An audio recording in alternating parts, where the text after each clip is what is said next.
Pink Flamingo Productions presents King of Corium, Corium University Book 1. Written by J.L. Beck and C. Hallman. Performed by Connor Brown and Zara Eden.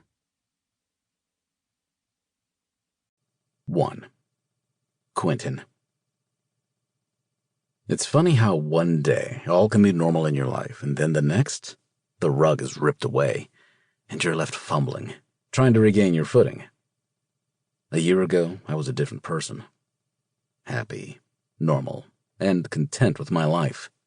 I couldn't think of one thing I would have changed about my life. But now, if I could, I'd change it all. Every fucking thing. It wasn't like my father had sheltered me from our namesake or the violent and dangerous things we did. The blood running in my veins was mafia blood. My father had bled for our name, and I know I will do the same someday.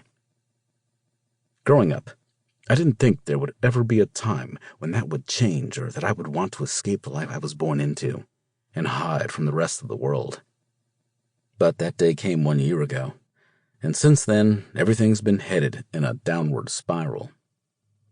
The happiness inside me shattered and evaporated into thin air, making me the vile pit of anger and hate. I didn't need this pathetic university, but it was this or sitting in that giant house, a reminder of everything I wanted to leave behind looming over my head. At least now I might be able to escape my mother's constant worrying and my father's watchful eyes. "Ready?" I ask, glancing over at Ren. He shrugs, his hands still tucked perfectly into the pockets of his black jeans. Even with all the money his family has, he still chooses to wear the least expensive clothing. Ren is modest at best, never showing or bragging about what he has. It seems like he cares about nothing, but the truth is he simply doesn't give a shit about material things. The single most important thing in the world to him isn't even a thing, but a person. His sister. Sometimes I think the only reason I've been so close to my sisters is because I see how Ren is with Luna.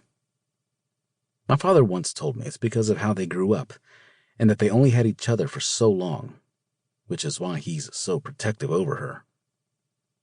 Ren has always been her protector, and I doubt that will ever change.